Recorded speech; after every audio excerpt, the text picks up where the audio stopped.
I think if you want to understand what the level of engagement somewhere, look at the absenteeism, look at the turnover, you know everything about that. Same, when you recruit people, your reputation is based on what people are talking about your company, their company. And if it's positive, you have more candidates. If it's negative, you have less candidates. So I mean, all those weak signals are important to understand what the level of connection and the glue you have between the company and the employees. And you can see if you have the level of energy, the enthusiasm, the excitement, you can feel it, you know, we are humans. That's why robots, it's nice to do some things, but some of us, you need also to keep in touch with your people. Today, to keep your people engaged, you need to give them trust and safety. Welcome to Meet the Leader. I am Linda Lucina, and I'm excited to introduce Christophe Catoir. He is the global president at Adecco, which is one of the largest human resource providers in the entire world. We are going to talk about the future of work and the big trends that are shaping it, and how leaders can make sure that their teams are future ready. How are you, Christophe? I'm fine, thank you. I am excited to talk about some research that your group put together. Can you talk about it? It's a new global study, Global Workforce of the Future. Tell us about that. You know, this survey is not the first one. We used to have a different edition in the previous years, but this time it was more about AI and the impact of AI. You know that we are talking a lot about that. For us, it was important to understand with the perspective of our candidate, having 35,000 people interviewed in 27 countries, to understand what does it mean in terms of impact, what's the feeling and the perception of people. So that's what it is to start. Let's say some key takeaway just to introduce this survey. The first one is, it's a question of what's the impact of AI today. The perception of our colleagues all over the place is pretty interesting, because they say, today I have saved till a lot of time in my perception, talking about 1 hour per day in average worldwide. Now, the second surprise is about the fact that it's mainly very homogeneous, whatever the industry, whatever the country. I would say the gap between the different people is 20% in terms of how much time did you save with AI. The second key takeaway is about leadership and management.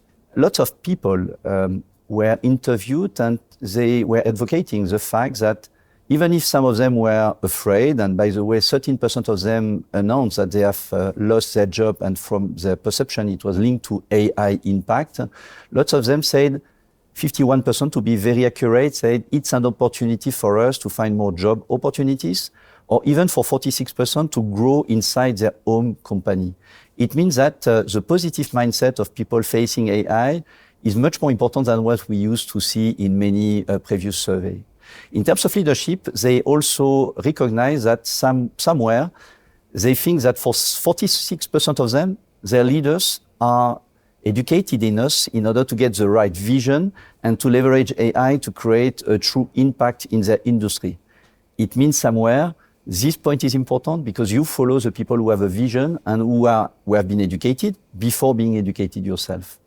In terms of management also, probably one key takeaway, which is one action point for all of us, is each time people feel not secure with AI, they keep very loyal with companies, but not for good reason, for bad reason. It's because they are afraid about long-term security in terms of jobs. 40% of them say, I am concerned about what could be the impact on my career path long-term. And perhaps the last one, a piece of action plan, is about how to upskill on our people. Among the 35,000 colleagues, only 25% of them has followed one single training course. It means that the vast majority of them don't know exactly what we are talking about. It creates somewhere some worry. And even for some of them, some concern in terms of health. We are talking a lot about burnout, for example. Probably the fact to educate properly our people about what could be the impact and how to keep employability is key. If I need to summarize in one single sentence, I would say, protect the employability of people, not their job, because the job will change, but employability will be key. And so given that, what can leaders do? I mean, we can start with the folks who might be staying, but maybe not growing. What should they be doing? What should leaders be thinking about? Two things. The first one, being very open-minded about the impact and being very curious about how it works, how to collaborate, what could be the way to interact as fast as possible with a counterpart, and talking sometimes about a supplier, about provider of AI, but also some competitors, it's very important. The education is going very fast. I mean, you can't wait too much. The second one is to educate your employees to make sure that they will build not only a reinsurance for themselves, but an ability to explain how AI could be leveraged in the true life. I mean, it's no more a question of technology and science. It's a question of how to deliver your service or your product in a way which is much more simple, much more fast, or much more competitive in terms of pricing. All those things are probably what could leader done in order to make it done. Mm-hmm. And on the burnout question, if I'm a leader and I want to make sure, of course, that people are challenging themselves, but I want to make sure that there's that balance so that people aren't also sort of driving themselves in the ground. What should they be thinking about? Is there a question they should be asking themselves, or a rule of thumb on to make sure that they are having these opportunities but not being exhausted? No, probably there are two advice. The first one is for the people to be aware that things are changing very fast around them, and to keep also very curious and to dedicate time in a very proactive way on their own education is key. You can find a lot of tutorials or things like that even on the website, or you can ask for your employer to get this education piece in order to keep employability. That's the first one. In terms of culture, it's also probably for the companies a strong call for having a continuous learning culture. Just because I have an example in my mind, in some industries you have big disruption like automotive, and some companies would have liked for social reason to upskill their people in order to be part of the future company, the new company. But lots of them say they have refused to go for it, 2/3 of them by the way, because they don't have received any upskilling plan since more than 20 years. And you know what? When this muscle has like an atrophy, you don't feel prepared. You are not very trustful on your ability to continue to learn and to adjust yourself. So one is about the candidate to be proactive, very open-minded, very curious. By the way, the soft skills we are asking much more than before in the companies. The second one for the companies to have a culture of continuous learning, and still a lot to do on this fact. Well, when you talk about the continuous learning, there was a really interesting statistic from your survey. It found, I'm going to read it so I don't get it wrong. It says that future-ready workers who seize opportunities and have experience with AI and invest in their own time into preparing for the future are just 11%. So there's just a very, a little over 1 in 10 digging into this work. How do we grow that number? The two reasons why those people are ready to work or feel they are ready to work, because again, it was like they have to declare if they are or not. It's because once they have worked on themselves, I mean, they have invested time personally, proactively in order to be ready to work. And at the same time, they were working in an environment where the company were taking care about their employability. When I was talking about 25% of our candidates receiving one single education piece, it means it's not enough. So we come back to the previous advice. Take care about education of people. Involve them in the plan you have for your company, because it's a strategic topic, but the strategy is also how I will make it very operational, very tangible to deliver result. And trust your people. If you share that with them, believe me, they will take care about the employability. It's crucial now. So many companies have wonderful resources, but maybe people still kind of don't know what direction to go. What should leaders be asking, or how can they sort of be a coach or a guide to help employees figure out what might be needed next, or how they can maybe level up their own skills in a way that would be an upgrade for everybody? How should they be giving that guidance? I think collaboration is key. Talking about another soft skills, collaboration is key. I have a good example, by the way, talking about Adecco. We had like a strategic agenda to refresh, and we did that with our 150 top leaders in the company. And you know what? We have involved our leaders not only to have one full day dedicated to strategy, but we had a second day in order to do first education, and second to have some working sessions, splitting those guys in 10 groups of people in order to understand how you can create value based on the learnings they have received in the morning. But you know what? It was instrumental of the power of people to understand how it works, how to leverage the asset, provided you connect the dots between what is a science to start, something very far from you, and the reality of what could bring as, I would say, an impact at a day-to-day level. And among the 3 days we had in this convention, the most appreciated one was the second one, with education on AI and how to build the strategy based on this technology as an enabler. it's a true example of what to do in many companies, not only for the top leaders, but cascading that at each level of the company till, I would say, the first line of the company. Very important lesson learned. As we were talking about skills and soft skills that leaders have, in your mind, if people were going to shore up one soft skill, if I'm a leader listening to this and it's like, what should I be prioritizing? What's the most important thing? It's a tricky question because it depends on many things. It depends on your context, the culture of your company. But let's say some are really acknowledged as, we need to acknowledge some of them are crucial, whatever the place. Collaboration is one. You can't build your strategy or your delivery model alone. You need too many expertise in order to have the feelings that you can do everything alone, but not only alone, in a very fast way. And the speed of what we have to do is so important to build a competitive advantage. So collaboration is key. Second, how to solve problems. AI can help a lot in managing many different things, but some things which are more like human skills are more challenging for AI to deliver. So solving problem, taking into account the culture, the context, the people in front of you is something which is something to focus on. Creativity is also important in a world where all what is repetitive task you can automate or manage that with data. You need to find a way to differentiate yourself from the others. So some few examples are those ones. But after, let's say if the company is very emotional, which is the case also of our company, for example, this muscle of having people very strong in building warm relationship with people, like trusted people, finding the way to create this proximity, is a crucial soft skills where you can educate people. Because even if you have been educated in another way, when you are in front of this challenge, when you meet a lot of people having this culture, you know what?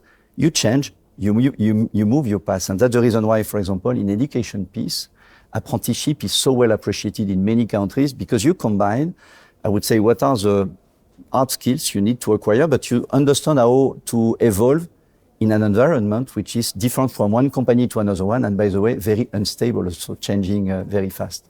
I'm curious your take on something. You talk about the apprenticeship model, right, which is classic, but I wonder, in your opinion, do you think that there is a risk of people having forgotten a little bit about it because maybe it's not necessarily something that is in place in their workplace, especially as we've become a little bit more task-driven and will be more task-driven. And of course, a lot of the science says that, AI is going to be prioritizing tasks maybe above other things. My question to you is, do you think that we are losing the apprenticeship model? And if so, what would that mean? No, I think the contrary. I think apprenticeship is increasing all over the place. You have new legislation in many geographies. I know that US, for example, is taking care about apprenticeship more than before. France did a lot some few years ago, and it's here to stay. I mean, what is nice with apprenticeship is you can have a great education. The question is how you leverage not only your knowledge, but also the key principles you have been learning in order to position that in front of a problem to solve, in front of a context. The beauty of apprenticeship is when you are talking about AI and you understand the power of data and why data can create, I would say, a big impact, and you arrive in a company for an interview and you don't know what this company, how they are driving their, I would say, sales forecast, for example, and where to target their product campaign. If you understand the company, because you have taken time with the marketing head and you were part of his day-to-day life, and on top of that, you have the key principle, you will connect the dots and you can be proactive, you can be creative. Otherwise, you are only an expert and you just execute somewhere the plan. I have another example. Apprenticeship is good also to do inclusion. I remember with Umando in France, which is one of our subsidiaries, we have managed a cohort of 12 refugees coming from different places in the world for a Salesforce administrator position. Believe me, it was incredible. Because those guys talking different language were here to learn language, the French and the English one, but on top of that, being able to be educated for Salesforce, like a very tech, I would say, education. But after a very successful first cohort, Salesforce has decided to go for a second one. That's the power of apprenticeship. Probably if you are in a high school and you have a very exclusive recruitment process, I'm not sure you have the same chance to be inclusive. Here you can be inclusive because you can test and you can leverage not only what you will learn, but the way you express your talent in the marketplace, which is what are looking for the companies today. Yourself, as you work with others on your teams and you kind of try to collaborate, but also sort of say, hey, here's my vision, and here's trying to what we're kind of looking for. Here's our brand of how we do this. What steps do you take for apprenticeship yourself as a leader? Yeah, I mean, first you try to be a role model. That's the first, because people are looking at you to understand if it's a narrative or a strong conviction. I need to say somewhere I was intern for Adecco, so I mean I have somewhere in my past this education piece. I've been learning to work in a company thanks to my employer today. The second one, I've taken some responsibility in France to create the global apprenticeship network, and now I'm part of the board of this important institution. And when you give the opportunity to people to think that it could work, they are very vocal in front of their client. In our industry, lots of our colleagues face scarcity everywhere. But you know what? It's not just a statue. It's you have some solution in front of that. But it means sometimes you need to change your mind. Instead of looking for a famous candidate with 3 to 5 years of experience, graduated from the best schools, you're looking for motivation, true talent or potential to be successful, and you put the engine of apprenticeship. It works very well. So for sure, you need to educate the companies who don't used to do that. But I don't have seen so many companies who were, I would say, approving the concept and stopping to work like this. By the way, if I take again France, today we recruit 6,500 apprentices by year for the beauty of our client in many different industries. Now it's a proof, it's no more a concept. I think to demonstrate that by the figures, by the facts, it's also very important. In my world, I work in media, and in the olden days, you would sit in a bullpen, and the junior reporter would be able to hear the most experienced person doing an interview and understand how they're talking to people, how are they navigating that. It can be a little more challenging when people are maybe more remote. There's great opportunities with remote work, but there's also that inability maybe to see all the pieces coming together. What can those companies do to make sure that there's still that apprenticeship piece and people are still being able to have people as models for them? What can they do? I think you're right. Mentorship is probably the best way to learn how to do things, whatever the knowledge or the expertise you have acquired in your first education piece. Remote work, it's something which is part of the employment market now. It's something which is well adopted in many places. And by the way, it depends also the intensity of remote work depends on one, the culture of the company, and coming back to that, and also the job you are delivering each day. But if you are talking about the induction of the young talent, you need to have people with a very strong proximity, because we used to say trust your people. That's part of the way to go fast, to trust your people, to empower your people. But you can empower your people if you coach them. So you don't ask them to execute a task. You just give them a performance to achieve or a goal to achieve. And after you take care, what's your plan? Can you explain to me? Or you visit with them if it's in the sales part, for example. And those feedbacks are great. And what is great with the technology today, it's like you have the reverse mentoring.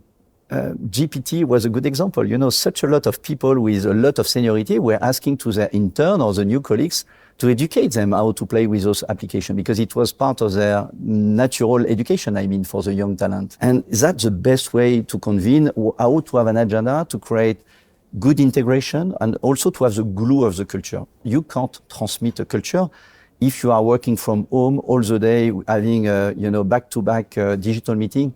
It can't work. So it's completely fair what you say. If you want to get some loyalty, strong engagement, and cultural fit, you need to have hybrid.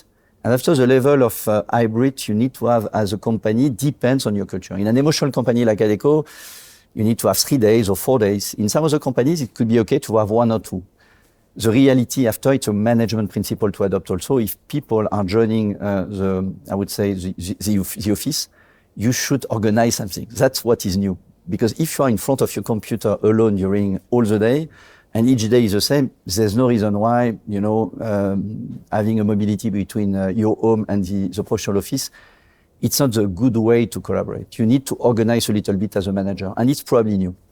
Are there signs that they are being coached as opposed to being told what to do, right? Because maybe people might need to have a gut check. A leader might need to check, are they giving people enough space to do their work? How can they look around their office and sort of say, hey, does it seem like that things are going well? I think if you want to understand what's the level of engagement somewhere, look at the absenteeism, look at the turnover, you know everything about that. You know that absenteeism in many major countries has ramped up like hell. We have spoken in Spain, in Germany about, we have multiplied absenteeism by 2 in those countries. So it means the relationship to work should be based also on like a pre-engagement and a daily I would say, connection you have with the organization and your leader. So it's a good illustration of your company is sane or less sane. Same, when you recruit people, your reputation is based on what people are talking about your company, their company. And if it's positive, you have more candidates. If it's negative, you have less candidates. If you don't know, you know, it's like neutral. So I mean, all those weak signals are important to understand what the level of connection and the glue you have between the company and the employees. So this one is important. After just you visit your countries, I used to do that in many countries in the world, and you can see if you have the level of energy, the enthusiasm, the excitement, you can feel it. You know, we are humans. That's why robots, it's nice to do some things, but some of us, you need also to keep in touch with your people. And you understand immediately, because it's a chemical part of the job, if people feel comfortable and well-being is okay, or if you have some troubles to manage as a company. You have been with Adecco since you were an intern at the company. How have you changed as a leader? What's something that you do now that would not have occurred to you when you first walked in the doors? I think it's a leadership style, probably talking about education, spending more time in order to be up to date with what is around is probably much more challenging than before, dedicating more time. First, things are evolving so fast that to keep up to date, it's more investments that we never did before. The paradox, probably I'm visiting much more the operation today than before, and having probably less a path for execution than a path to define the frame, the goal to achieve, and to empower much more the people than before. Probably it's linked to the fact that today, to keep your people engaged, you need to give them trust and safety. And when they feel that the environment is a proper one, whatever the generation, you know, we have been talking a lot about the generation. I think it's not a question of a generation, it's a question of leadership. People feel really more engaged and they commit much more on what they have delivered than before. I think those two things, the proximity on one side with a lot of empathy, a lot of proximity, and sharing as much as possible feedback, coaching pieces, etc., is one. And the second one, taking time for your own education with a lot of humility. I strongly believe in that. And perhaps a third one, before I was talking about the fact that you wanted to cook everything internally before. Today, when you want to build a competitive advantage, speed is much more important than before. So you need to partner with the best around you and to create a community of people, of companies who are able to create together an engine for growth and like a competitive advantage. Before it was okay to have insourcing or outsourcing, it was a choice. Today, I'm not sure it's a choice like before. Is there a skill that you are looking to strengthen, get a little 5% better at? It's another paradox. We say you have a much more prediction with data, so you can somewhere anticipate the needs, anticipate the cycles, etc. At the same time, you need to anticipate and to schedule much more than before. You can't just build your management on intuition. You need to structure, because that's probably the counterpart of having many partners in order to draft one single agenda. Collaboration takes time. So you need to organize this collaboration to make sure that all the components are working in a very structured way to deliver what you have to deliver, like speedboats, in a very fast way. Before, it was probably more intuitive, so it doesn't mean that you don't need entrepreneurship, creativity, etc. But if the execution plan is not well dressed, you can have some bad surprise at the end. I have one last question for you, sir. Given the fact that you have been with Adecco all that time, is there a piece of advice that maybe a mentor or someone that you really respect gave you that you've really been grateful for? Probably a piece of advice would be trust the people you have around you and leverage diversity. When you start, you never know exactly how to work with such a lot of diverse people. But when you have started to experiment that, you understand why nobody's perfect. And the first who is not perfect is you. And when you have understood that, but you have also leveraged the strengths of having diverse people building on an ambition, a purpose, a path, goals to achieve, you understand it's very powerful. And it's like, I remember perhaps just as a joke, my wife said, I wouldn't imagine to be a manager. It's 90% problem to solve and 10% pleasure. I say, yes, but the beauty of the 10% pleasure, it's not science. So it's a chemical aspect you have to drive as a team. It's not an easy one, but when you are successful dealing with that, you are so proud, not for yourself, but for the team. Wonderful. Well, thank you so much, Christophe, for this. This has been amazing. Thank you. For our viewers and our listeners, for more episodes of video podcasts from Meet the Leader, please go to the World Economic Forum's YouTube channel. And for more podcasts and transcripts, go to wef.ch/podcasts.